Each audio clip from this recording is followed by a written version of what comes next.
trying to get an idea of what you guys think about the balance between a bowl game as sort of exclamation point on this past season or lead into next. Because it seems like anymore, especially with roster changes in December, guys going portaling and opting out and stuff like that, it becomes even more and more driven toward when you're setting something up for next season. I take it you got to balance that though with, look, we got something to accomplish here, that kind of thing. Yeah, we totally do. This is still Team 129, as we claim, and even though some players have opted out, we wish the best for them. Those are still our teammates, and wherever they go, we want them to plant a seed and grow and be the best they can. But this team that we have in our locker room right now, this basic guys, we have a goal to still chase. We're training this as a championship. We've been practicing like it and preparing like it. We got to go chase this thing and go get this victory and stand on that stage and have a victory to the season.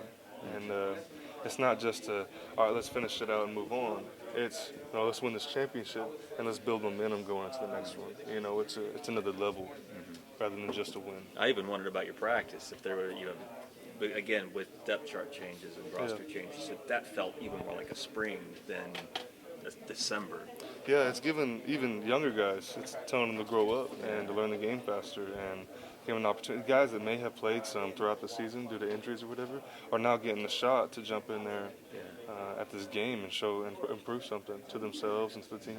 So it is like that spring. It's just pushing them forward. Hey, let's go. And we like that. We like that pressure. Have you, just out of curiosity, you know anything about Arizona before you drew them in this game? You remember watching anything? Billy said he watched them play SC late one night, just by chance. I personally didn't. I don't watch a ton of football anyway, other than film. But no, I didn't hear much about them up until coming to the bowl game, and I've been really impressed by them because they've been an under the radar name in college football. And the world of college football, and now hearing about it, I'm like, wow, they look like a great team, and they're really close to being in that champion, to being in the playoffs, being an undefeated team. They're really close, so they're going to be a great opponent, and I'm excited. I know a lot of your fans are kind of dreaming of maybe drawing, if you're going to come here and play Pac, who out in L.A., SC. I didn't know if that kind of would that have popped a little more? If you would it would have been scary for him. It would have been scary for Riley. I don't know what the OU fans would have done. No idea. But, the idea did come across. It was funny. Yeah, but you're impressed with Arizona. That's what you're telling me. I'm impressed. Okay, thanks, Ethan. Yes, sir.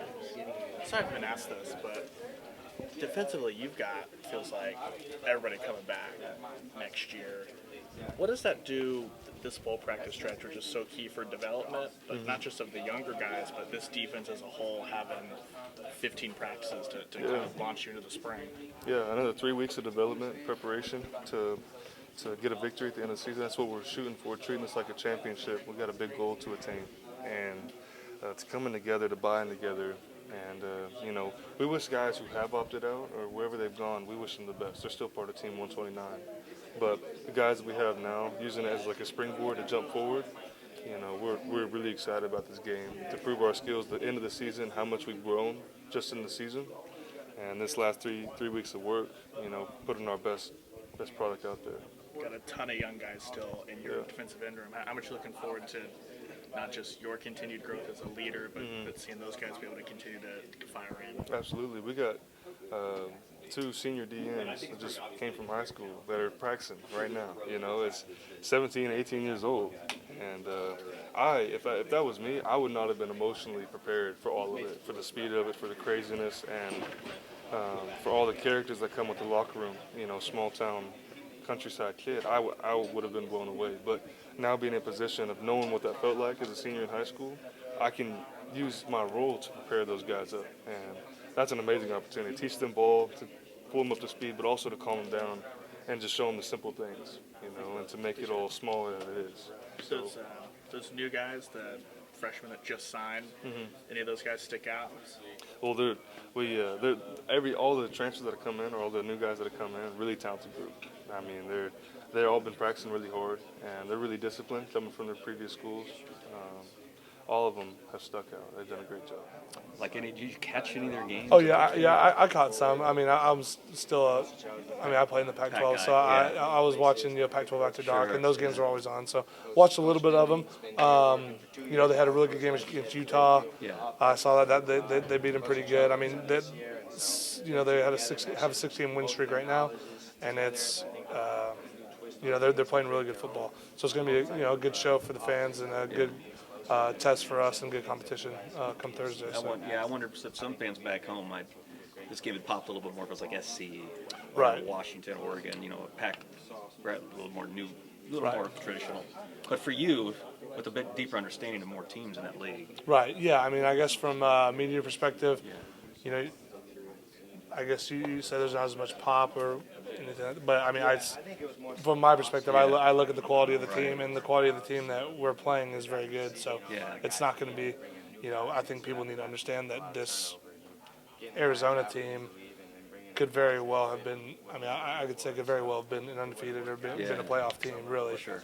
Close games against Washington, who's undefeated. I mean, could have easily beaten Mississippi State and SC. So they could easily be in the playoff. That was what people need to understand and know that this game should have pop because it's two really good teams. So thanks for the scout. Yeah. Appreciate it, McKade. I apologize if you already been asked this, but in your time in the Pac-12, did you ever get to play against Arizona? Yeah, I've never beaten Arizona. So does that? I'm 0-1. Does that 3-10. One was canceled, right? Yeah, it was canceled, and then I was the last one standing pretty much on the O-line because everyone else had COVID. We went to the desert and played them and lost 3-10. That was a brutal game. Did that add any extra fuel to the fire? Yeah, I mean, Good to see you. Merry Christmas to you. extra fuel to the fire. I mean, every game we want to win. I mean, you're expected to win here.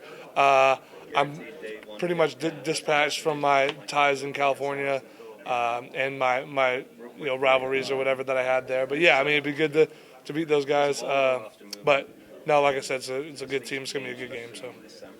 Back to ask a couple more questions, but I wanted to ask about Walter. I forgot to ask earlier. Obviously, another veteran on the offensive line. Just how big is it to have him also coming back for this one along yourself?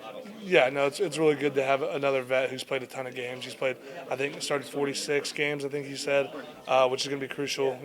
Because I mean, I can only do so much on my side of the line, especially when it goes past the center to the left side. I can't really reach them vocally, so having Walter over there is going to be huge for us. You guys both, I'm assuming, pro aspirations and whatnot, but were there any conversations you need to make sure you guys are both coming back for this bowl game specifically? Yeah, I don't think there was any doubt in my mind that I was not going to play in this bowl game. I don't think Walter either. Walter's ever been to a bowl game, so I think he was like, whatever. Well, he didn't care, and obviously he loves the team too. So, yeah, he's never been to a bowl game, so this is a big, milestone for him, and me too. So, a really good bowl game for us. But yeah, I don't think we had any, thoughts or conversations about leaving. I think we just expected that we were both going to play. So He's a guy who doesn't necessarily hide his emotions, kind of has it all the way out there for everybody to see. Have you noticed that excitement for him being able to participate in these bowl practices? yeah, no, he gets very excited, and he definitely lets everyone know, which is a good quality to have. You want people that have passion and emotion. I mean, I have that too. It's a good thing to have, and it permeates to other people on the team. So. For sure. I'm sure you've gotten a chance to watch film. What have you seen from this Arizona wide receiver core, kind of their offense in general? Yeah, they're very explosive. I think they're top 5 in the country in explosive plays. But receiver core wise, they have some pretty dang good receivers. Obviously, number 4, more than 1,000 yards on the season. Big body, big target, big deep ball guy. They all have great speed. Number 2, real quick slot guy. They like to get the ball into their hands a lot of different ways, whether that's trick plays down the field, screens, crossing routes, all types of stuff. So the receiver core is pretty deep, and I would say probably one of the best we've seen all year.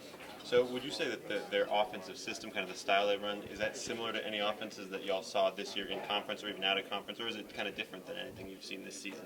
I would say it's kind of similar, but I wouldn't attach it to just one team.